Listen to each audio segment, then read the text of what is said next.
নমস্কার, শুভ সন্ধ্যা। শাশ্বতী সিনহা টক্সে আপনাদের সবাইকে স্বাগত। বেশ কিছুদিন নিয়মিত গল্প পড়া বন্ধ রেখেছিলাম, আজ আবার তা শুরু করতে যাচ্ছি। এই সময়ে বইয়ের তালিকা ঘাঁটতে ঘাঁটতে এই গল্পটা নজর কাড়ল।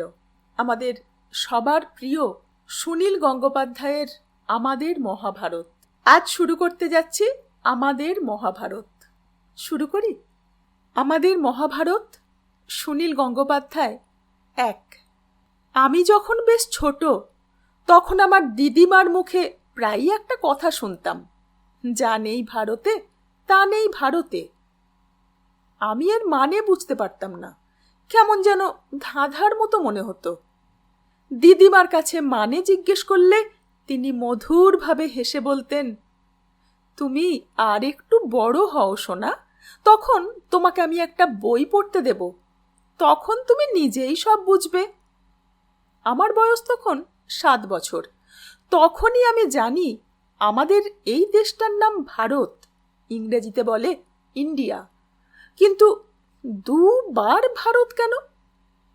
আমার দিদিমা খুব পড়ুয়া ছিলেন, রোজই কোনো না কোনো গল্পের বই পড়তেন। একখানা বেশ মোটা বই রাখা থাকতো তার বিছানার পাশের র্যাকে। প্রত্যেক দিন তার থেকে পড়বেনই 2-1 পাতা। বইটির নাম মহাভারত, কাশীরাম দাস বিরচিত। আমি তো বাংলা লেখা পড়তে পারি, সুকুমার রায়ের কয়েকটি কবিতা মুখস্থ। একদিন দিদিমার সেই বইটা পড়ার চেষ্টা করলাম। কিছু মানে বুঝতে পারলাম না, বড্ড খটোমটো, অনেক কথার মানেই জানি না। প্রথম লাইনটাই এরকম, বিঘ্ন বিনাশন গৌরীর নন্দন। না, এই সব তো আমার অজানা, তাই এই বইটা আর আমি খুলে দেখিনি। এর 3-4 বছর পর গল্পের বই পড়ার নেশা আমায় চেপে ধরেছে।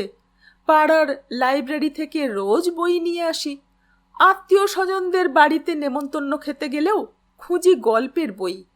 এখন অনেক শক্ত শক্ত বাংলা শব্দের মানে বুঝতে পারি।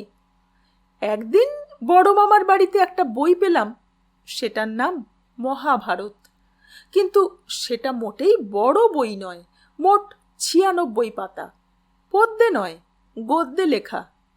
আমার একটা খটকা লাগলো, দিদিমার ঘরে মোটা বইটার নাম মহাভারত আর এই পাতলা বইটার নামও মহাভারত। এই বইটায় তো কাশীরাম দাস বিরচিত লেখা নেই।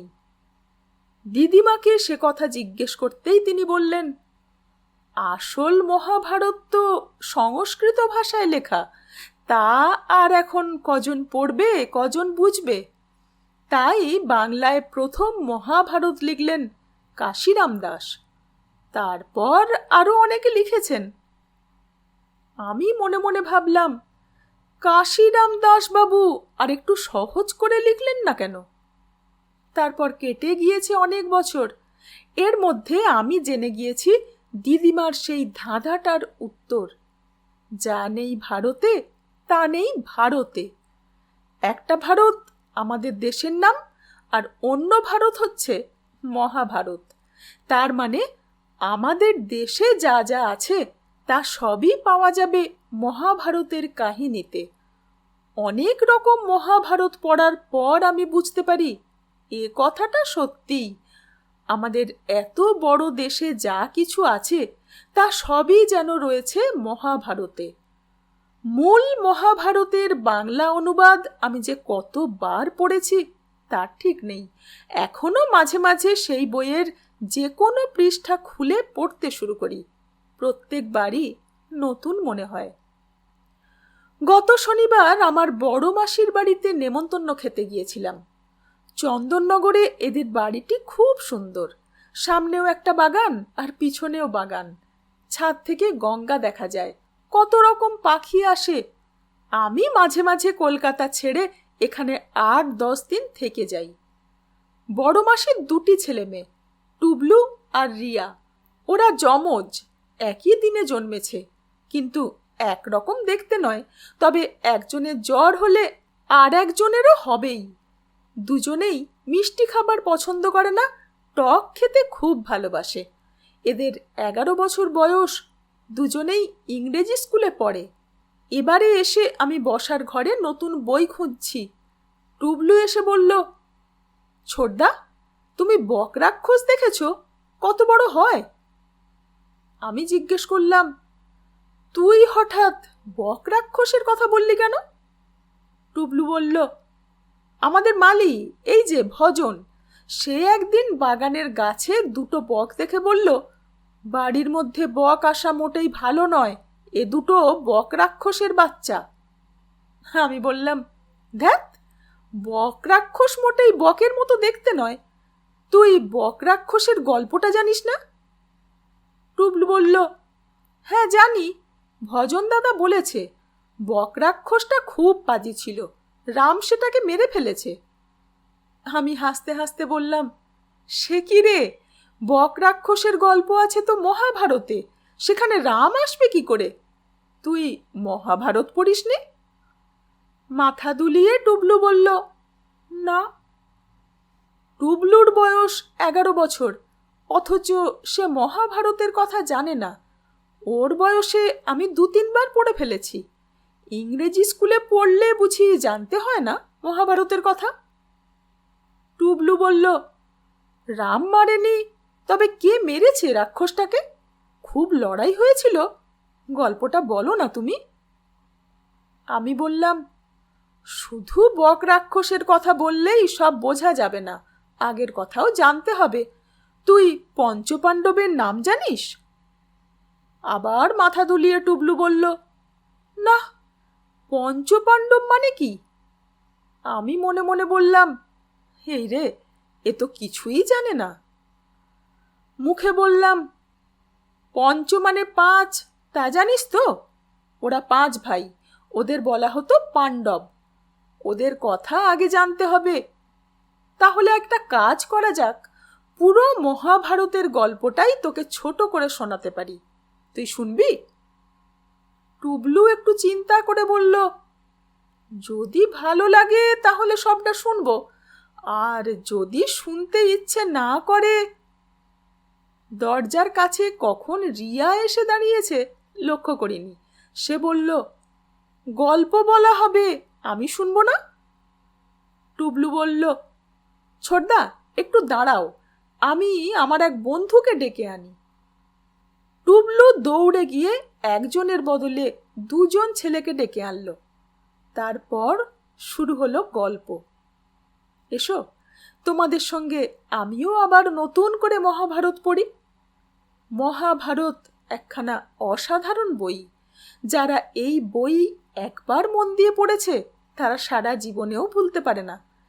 পৃথিবীতে সবচেয়ে বিখ্যাত বই 4খানা: রামায়ণ, মহাভারত, ইলিয়াড আর ওডিসি।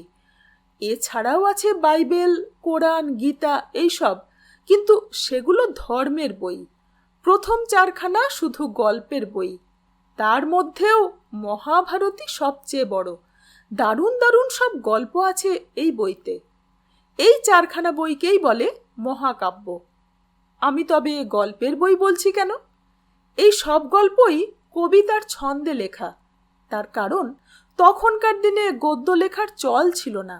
আর কবিতায় গল্প লেখার প্রধান কারণ, তখন তো আর বইয়ের দোকান ছিল না, বই ছাপাই হতো না। একজন কেউ লিখতেন, অন্যরা তা শুনে শুনে মুখস্থ করতেন।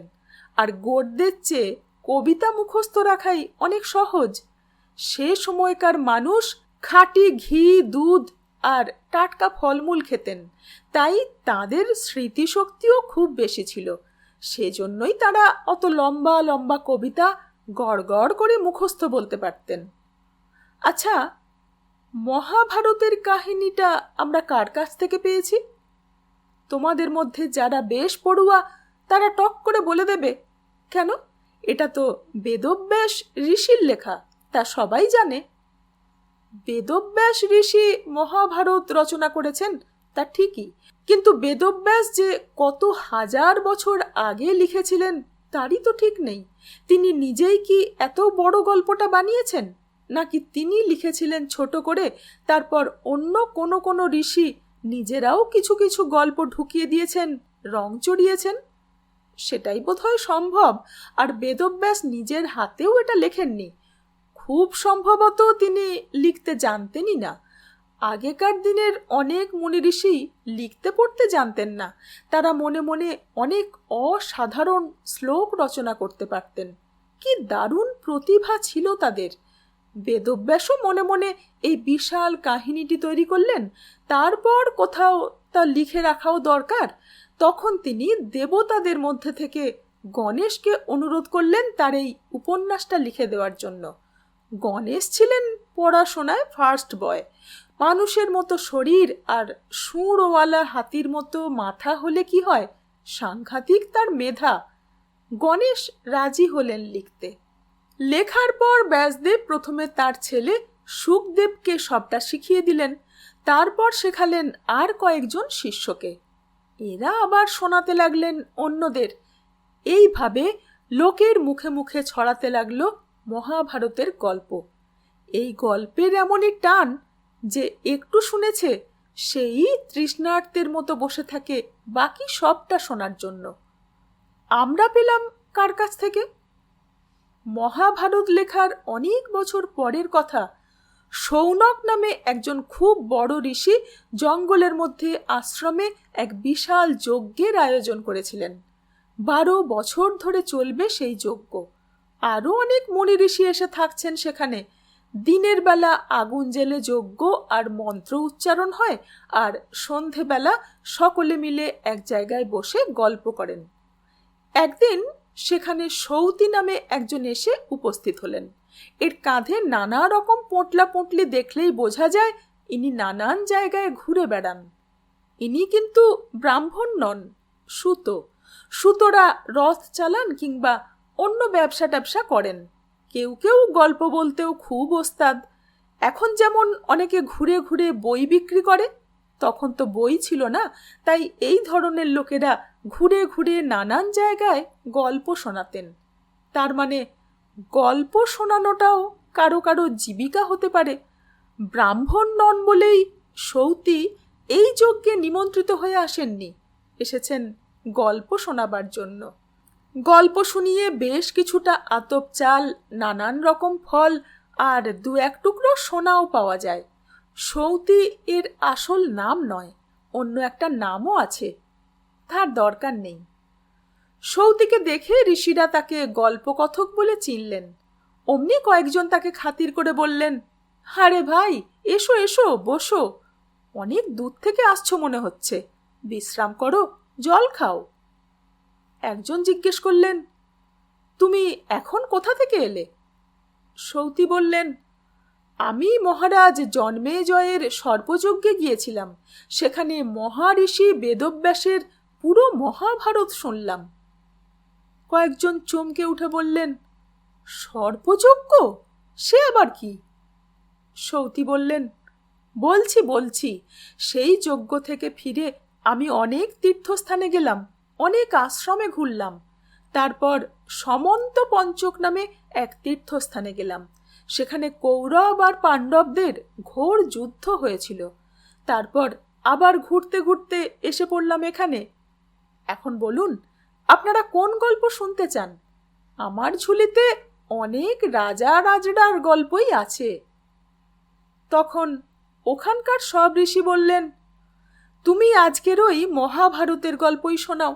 মহাত্মা বেদব্যাসের মহাভারতের নাম শুনেছি, কখনো শোনার সৌভাগ্য হয়নি, সেটাই শুনতে চাই। একজন জিজ্ঞেস করলেন, তুমি কি স্বয়ং বেদব্যাস ঋষির মুখ থেকে সেই কাহিনী শুনলে? সৌতি বললেন, আজ্ঞে না, মহাত্মা বেদব্যাসের এক শিষ্য, তার নাম বৈশম্পায়ন, তিনি শুনিয়েছেন। মহারাজ জন্মেজয় জানতে চাইছিলেন তার পূর্বপুরুষের কাহিনী। তবে স্বয়ং বেদব্যাসও সেখানে বসেছিলেন তার শিষ্যের পাশে। ওইখানে বসে শুনে শুনেই সৌতি সব মুখস্থ করে ফেলেছিলেন। কি আশ্চর্য ক্ষমতা! এই সৌতির মুখ থেকেই আমরাও শুনলাম মহাভারত কাহিনী। বহু বছর পর এই সৌতির মুখের কাহিনী নিয়েই বই ছাপা হয়েছে। সেই কাহিনী শুরু করার আগে একটা প্রশ্ন জাগে, রাজা জন্মেজয়ের সভায় বেদব্যাস ঋষি বসে থাকলেন কি করে? তার বয়স কত?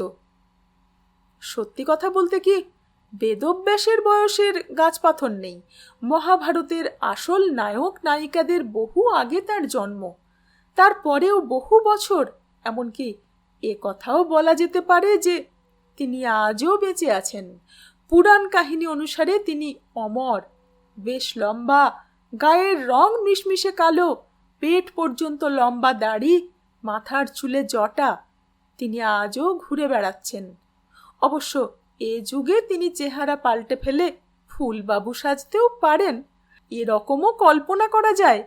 এখন মহাভারত নিয়ে যত সিনেমা, থিয়েটার, যাত্রা, নাচ গান হয়, বেদব্যাস ঋষি আড়ালে বসে সব দেখছেন আর মৃদু মৃদু হাসছেন। রামায়ণের রচয়িতা বাল্মীকি মুনি কিন্তু অমর নন। তিনি মরে গিয়েছেন কবেই। তিনি এখন চতুর্দিকে রামায়ণ নিয়ে যে কত টিভি সিরিয়াল আর নাটক হয় তার কিছুই দেখে যেতে পারলেন না। পুরাণে মোট 7 জনকে বলা হয়েছে অমর: অশ্বত্থামা, দৈত্যরাজ বলি, ঋষি বেদব্যাস, রামায়ণের হনুমান আর বিভীষণ, কৃপ আর পরশুরাম। এদের মধ্যে পরশুরামের কথা রামায়ণ আর মহাভারত দুটোতেই আছে।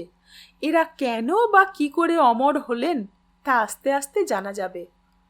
সৌতির গল্প বলার কায়দাটা খুব অদ্ভুত। সোজাসুজি কিছু বলেন না, প্রথমে তিনি পুরো কাহিনীটাই খুব সংক্ষেপে জানিয়ে দিলেন। তাতে না আছে কোনো রস, না আছে মজা। তা শুনেই ঋষিরা হৈ হৈ করে উঠলেন। তারা বললেন, এ কি, মোটে এইটুকু? না না, আমাদের হাতে অনেক সময় আছে, তুমি ধীরে সুস্থে খুঁটিয়ে খুঁটিয়ে সব বলো। সৌতি তখনও কিন্তু গোড়া থেকে শুরু করলেন না। এই ঋষির গল্প, কোথায় কার সঙ্গে কার ঝগড়া, এই সব শোনাতে লাগলেন ছাড়া ছাড়া ভাবে। এতেও কারো মন ভরে না। সকলে তোয়াজ করতে লাগলেন সৌতিকে। সর্পযজ্ঞের ব্যাপারটাই বা কি, সেটাও সৌতি ঠিক খুলে বলেন না।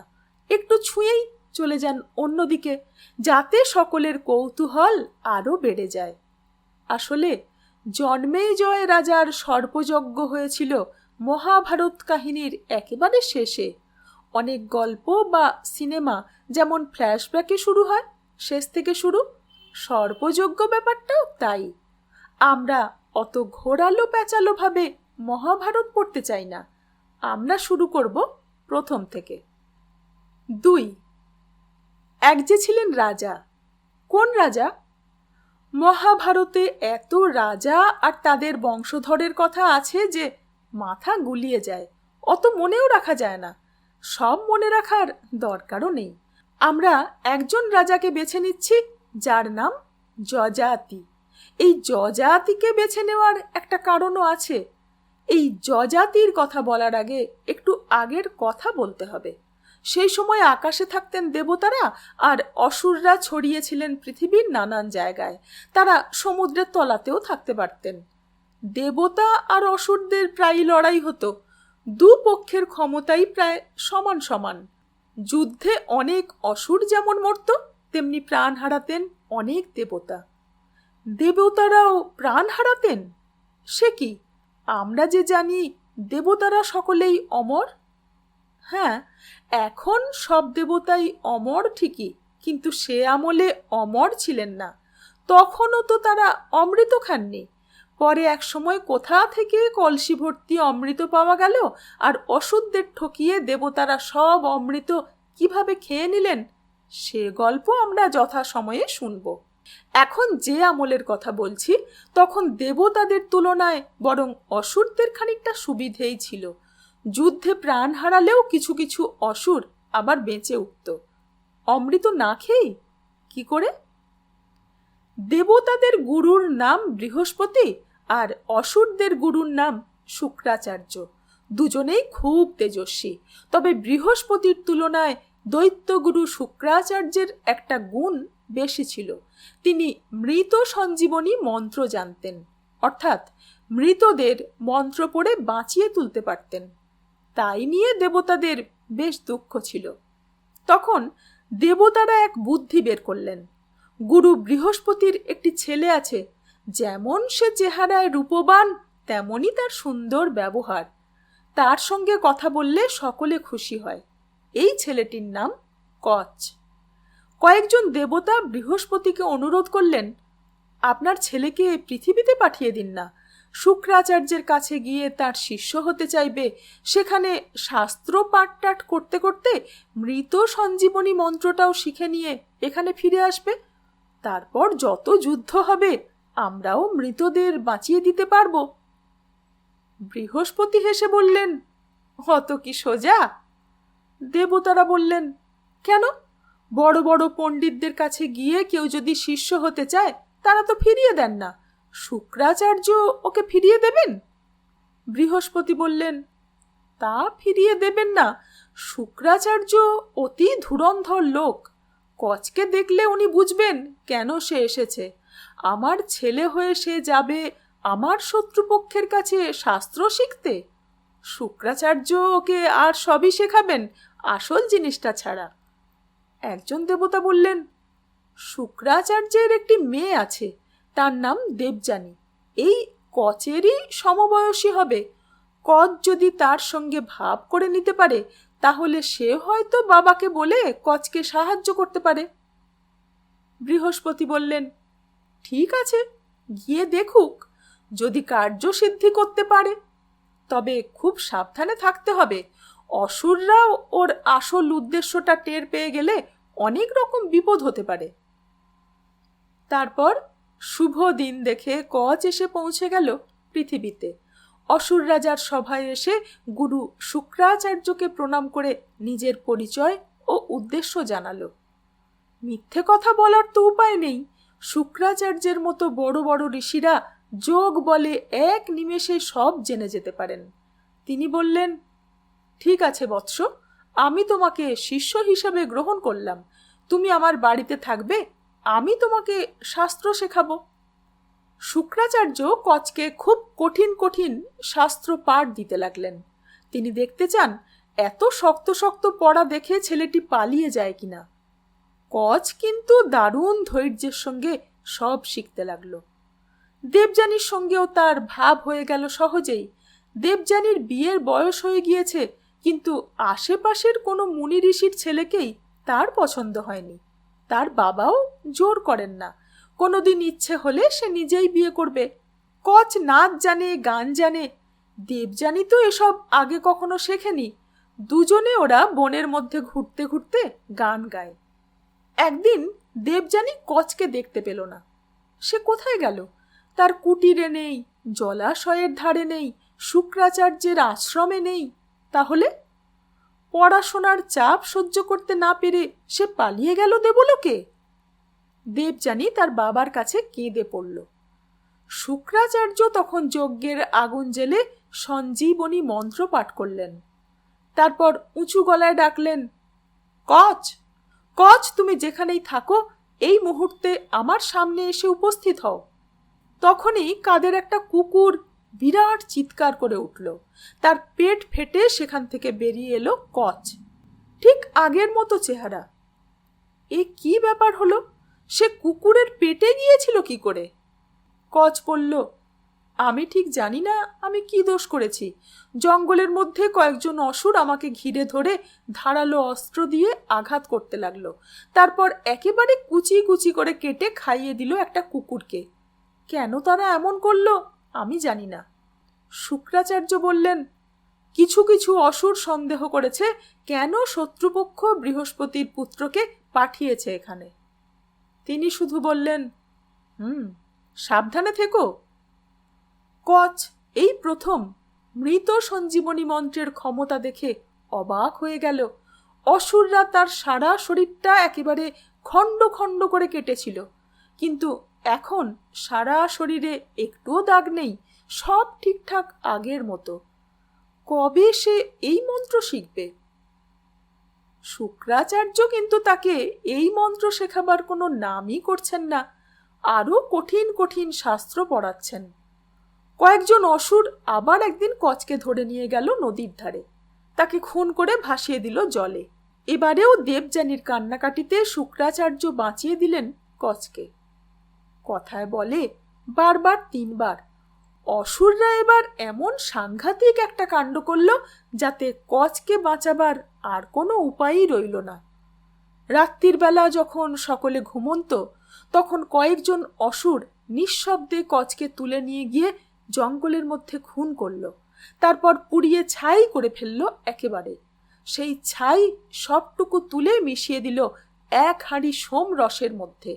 খানিকটা লেবুর রস দিয়ে সেই রসকে আরো সুস্বাদু করা হলো।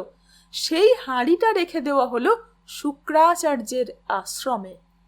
পরদিন সন্ধেবেলা শুক্রাচার্য একটু একটু সোমরস পান করতে করতে সবটাই শেষ করে ফেললেন। আজ একটু অন্যরকম স্বাদ হলেও ভালোই লাগলো তার। এদিকে আবার পাওয়া যাচ্ছে না কচকে। তাকে একা একা বেশি দূর যেতে নিষেধ করা হয়েছিল, সে যায়ও না। তবু সে হারিয়ে গেল কি করে? দেবযানী জঙ্গলে, নদীর ধারে সব জায়গায় তন্ন তন্ন খুঁজেও কচকে পেল না। ভাবে কি করে, কচ তো আর নেই। দেবযানী এমন কাঁদতে লাগলো যেন অজ্ঞান হয়ে যাবে। গড়াগড়ি দিতে লাগলো মাটিতে। শুক্রাচার্য আবার যজ্ঞের আগুন জ্বালালেন।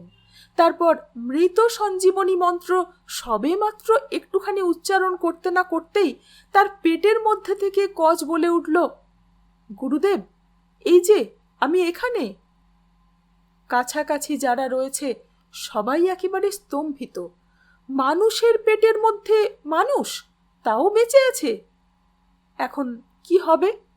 কচকে বাঁচাতে হলে শুক্রাচার্যকে মরতে হবে, কারণ তার পেট ভেদ করে বের করতে হবে কচকে। আর শুক্রাচার্যকে বাঁচাতে হলে কচকে একেবারে হজম করে ফেলতে হবে।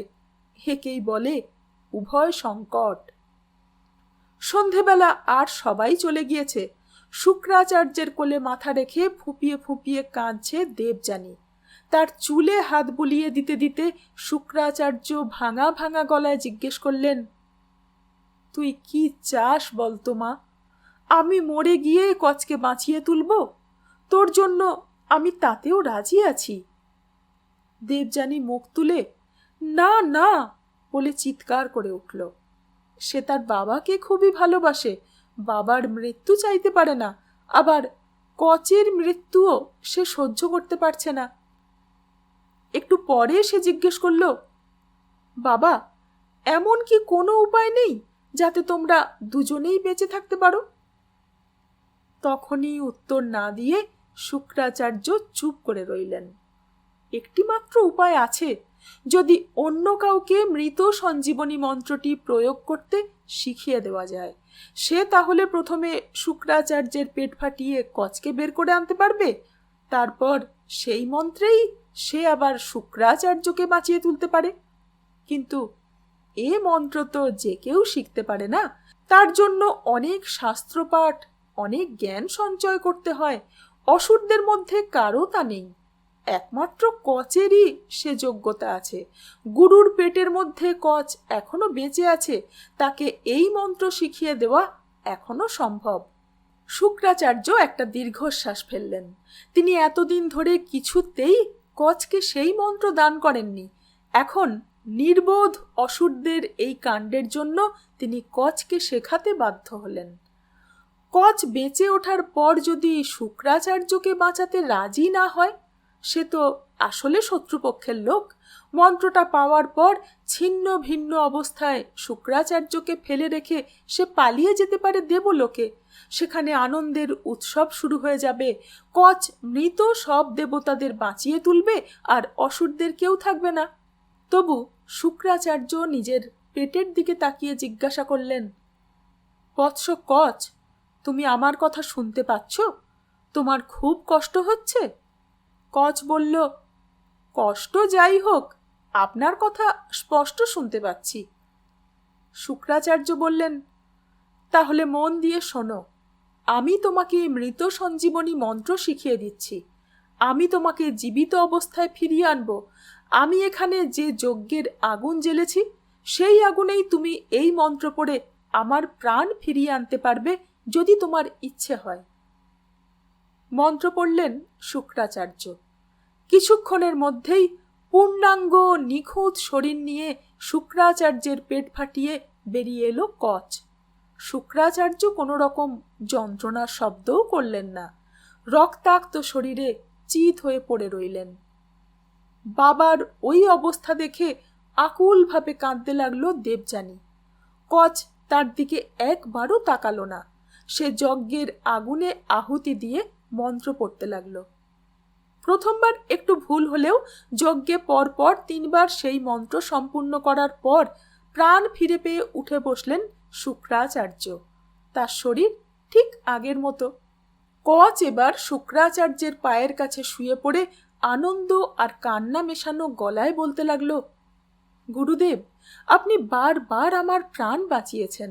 আপনি আমাকে সর্বশ্রেষ্ঠ মন্ত্র দান করেছেন। আপনার কাছেই আমি চিরকৃতজ্ঞ থাকব।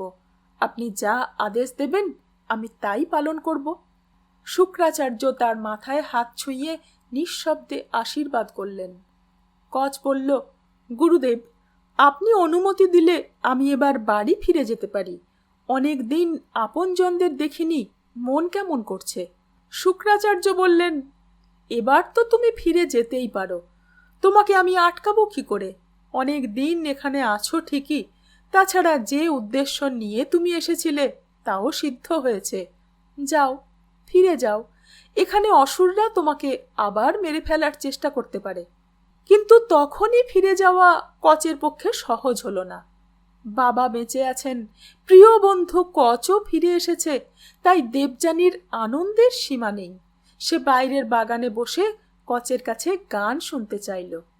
2-3 খানা গান শোনাবার পর কচ বলল, হে দেবী, এবার আমায় যেতে হবে। দেবযানী হেসে বলল, আমি হঠাৎ দেবী হয়ে গেলাম কেন? আমি তো তোমার বন্ধু। কচ গম্ভীরভাবে বলল, তুমি আমার গুরুর মেয়ে, তোমাকে সম্মান দিয়ে কথা বলাই তো আমার উচিত। এরপর কচ নিজের দেশে ফিরে যাবে শুনে দেবযানী আঁতকে উঠল। সে বলল, না না, তোমার ফেরা হবে না। আমি তো ঠিক করে ফেলেছি আমাদের দুজনের বিয়ে হবে। তুমি এখানেই থাকবে। কচের পক্ষে তো আর এখানে থেকে যাওয়ার প্রশ্নই ওঠে না। সে ফিরে যাওয়ার জন্য ব্যাকুল। দেবতারাও অপেক্ষা করছেন তার জন্য। দেবযানী আবার বলল, আমি তোমার কত সেবা করেছি। আমার জন্যই বাবা বারবার তোমাকে প্রাণে বাঁচিয়েছেন। আমার জন্যই তুমি মৃত সঞ্জীবনী মন্ত্র শিখেছ। এখন আমায় ছেড়ে চলে যেতে চাইছো? কচ বলল, তুমি আমার অশেষ উপকার করেছ তা ঠিক, তোমার কাছে আমি কৃতজ্ঞ, কিন্তু তোমাকে আমি বিয়ে করতে পারবো না। আমি গুরু শুক্রাচার্যের শরীরের মধ্যে ছিলাম, সেখান থেকে বেরিয়েছি, সুতরাং আমি তার ছেলের মতো হয়ে গিয়েছি। আর তুমি তার মেয়ে, তার মানে আমরা তো ভাই বোন। ভাই বোনে আবার বিয়ে হয় নাকি? দেবযানী বলল, ধ্যাৎ, যত সব বাজে কথা। এই রকম তর্ক হতে হতে দেবযানী এক সময় খুব রেগে গিয়ে বলল, আমি তোমার এত উপকার করলাম আর তার বদলে তুমি আমায় অপমান করছো? বেশ, যাও, ফিরে যাও। আমি তোমায় অভিশাপ দিচ্ছি। তুমি যে মৃত সঞ্জীবনী মন্ত্র শিখলে সেটা তুমি প্রয়োগ করতে পারবে না। তুমি কাউকেই বাঁচাতে পারবে না। এই অভিশাপ শুনে কচ বেশ কয়েক মুহূর্ত স্তম্ভিত হয়ে বসে রইল। যা, তার এত কষ্ট, এত সাধনা বৃথা গেল। এত বড় ঋষির মেয়ের কথা তো মিথ্যে হবে না। একটু পরে সে গভীর দুঃখের সঙ্গে বলল, দেবযানী, তুমি অন্যায়ভাবে আমাকে এই অভিশাপ দিলে। তোমাকে বিয়ে করা আমার পক্ষে সম্ভব নয়। আমিও তোমাকে অভিশাপ দিচ্ছি, কোনো ঋষিপুত্রের সঙ্গেই তোমার বিয়ে হবে না। আর সঞ্জীবনী মন্ত্র আমি প্রয়োগ করতে পারবো না বটে, কিন্তু অন্যদের তো শেখাতে পারবো। সেরকম শিষ্য তৈরি করে নেব আমি। এই বলে কচ চলে গেল দেবলোকে। দেবযানীর মনে আর সুখ নেই। তার আর নাচতে ভালো লাগে না, গান গাইতে ভালো লাগে না, একা একা ঘুরে বেড়ায়। মেজাজটা খিটখিটে হয়ে গিয়েছে, যার তার সঙ্গে ঝগড়া করে। একদিন সাংঘাতিক ঝগড়া হয়ে গেল সেখানকার রাজকন্যা শর্মিষ্ঠার সঙ্গে। অসুররাজ বৃষপর্বার মেয়ে শর্মিষ্ঠা আর দেবযানী প্রায় সমবয়সী, দুজনেই রূপেগুণে সমান। তবে রাজার মেয়ে বলে শর্মিষ্ঠার ব্যবহারে সবসময় অহংকার অহংকার ভাব। একদিন দুজনেই অনেক সঙ্গী ও সহচরী নিয়ে খেলা করছিল বাগানে। তারপর একটা সরোবরে নেমে গেল সাঁতার কাটতে। এই সময় প্রবল বেগে বাতাস বইতে লাগলো। তার ফলে উপরে রেখে যাওয়া মেয়েদের পোশাক টোশাকগুলো জড়িয়ে মরিয়ে গেল। মেয়েরা তাড়াতাড়ি উঠে এসে দৌড়ে খুঁজতে লাগলো নিজেদের পোশাক। শর্মিষ্ঠা ভুল করে দেবযানীর একটা ওড়না জড়িয়ে নিল নিজের গায়ে। দেবযানীর এমনিতেই মেজাজ খারাপ, সে রেগে মেগে বলল, এই তুই আমার ওড়না নিয়েছিস কেন রে? শর্মিষ্ঠা বলল, ও ভুল হয়ে গিয়েছে, দেখছি। দেবযানী বলল, তোরা পরিষ্কার পরিচ্ছন্নতা কাকে বলে জানিস না, আমার ওড়নাতে বিচ্ছিরি গন্ধ হয়ে যাবে। এবার শর্মিষ্ঠাও রেগে উঠে বলল, আমি পরিষ্কার পরিচ্ছন্নতা কাকে বলে জানি না? তুই কি জানিস? থাকিস তো একটা কুঁড়ে ঘরে। আমাদের রাজবাড়িতে তোর মতো গন্ডা গন্ডা দাসী, তারাও তোর চেয়ে বেশি পরিষ্কার। দেবযানী বলল, ভারী তো রাজবাড়ির গর্ব করছিস। আমার বাবা ইচ্ছে করলে ওরকম কত রাজবাড়িতে থাকতে পারতেন। তোর বাবা আমার বাবার সামনে সব সময় হাত জোড় করে কথা বলেন না, তুইও তাই করবি। শর্মিষ্ঠা ঠোঁট বেঁকিয়ে বলল, আমার বাবা হাত জোড় করে থাকেন? বাবা বসেন সিংহাসনে, তোর বাবা বসেন তার পায়ের কাছে। আমার বাবার দয়াতেই তো তোরা বেঁচে আছিস, না হলে তো তোরা ভিখারি, খেতেও পেতিস না। এরকম পোশাকই বা কোথায় পেতিস? ঝগড়া গালাগালি চলতে চলতেই শুরু হয়ে গেল ঠেলাঠেলি, হাতাহাতি। দেবযানী একা আর শর্মিষ্ঠার সঙ্গে অনেক দাসী, অনেকে মিলে দেবযানীকে ঠেলতে ঠেলতে একটা শুকনো কুয়োর মধ্যে ফেলে দিল। তখন কয়েকটি মেয়ে ভয় পেয়ে বলে উঠল, এই রে, এখন কি হবে? কিন্তু শর্মিষ্ঠার মাথায় তখন এমন আগুন জ্বলছে যে সে বলল, বেশ হয়েছে, দেখ তো মরে গেল নাকি। কুয়োর মধ্যে পড়েই অজ্ঞান হয়ে গিয়েছে দেবযানী, কোনো সাড়া শব্দ নেই। ঠোঁট উল্টে শর্মিষ্ঠা বলল, মরেই গিয়েছে, ঠিক হয়েছে, চল চল বাড়ি চল। দেবযানীকে সেই কুয়োর মধ্যে ফেলে রেখে সদল বলে চলে গেল শর্মিষ্ঠা। বেশ কিছুক্ষণ পরে জ্ঞান ফিরে এলো দেবযানীর। প্রথমে সে বুঝতেই পারল না যে সে কোথায়। অন্ধকার প্যাচপ্যাচে জায়গা, উঠে দাঁড়িয়েও উপরের দিকে তার হাত পৌঁছল না। এখান থেকে সে উদ্ধার পাবে কি করে? কান্না এসে গেল তার, সে কাঁদতে লাগলো ফুঁপিয়ে ফুঁপিয়ে। প্রায় 1 প্রহর পরে সেই কুয়োর কাছাকাছি শোনা গেল ঘোড়ার পায়ের আওয়াজ, অনেক মানুষের কণ্ঠস্বর। এক রাজা তার সাঙ্গপাঙ্গ নিয়ে শিকার করতে করতে চলে এসেছেন সেখানে। এই রাজার নাম যযাতি। প্রথমেই যার কথা বলেছি, শৌনক ঋষির যজ্ঞের কাছে অনেক মুনি ঋষি সেখানে সৌতির মুখ থেকে গল্প শুনছিলেন। সেখানে 2-1 ঋষি এই সময় বললেন, সৌতি, তুমি যে বলছিলে জন্মেজয় রাজার সর্পযজ্ঞে আকাশ থেকে অনেক সাপ টপাটপ খসে পড়ছিল আগুনে, সেখানে তারপর কি হলো? আর একজন ঋষি হৈ হৈ করে বললেন, না না, আমরা যযাতির গল্পটাই আগে শুনতে চাই। আমরাও যযাতির কাহিনী অনুসরণ করব। আর আমি এই অংশটি এখানেই শেষ করছি আজকের মতো। আপনারাও এর পরের অংশ শুনতে চান কিনা কমেন্ট করে অবশ্যই জানাবেন। সঙ্গে থাকবেন। ধন্যবাদ।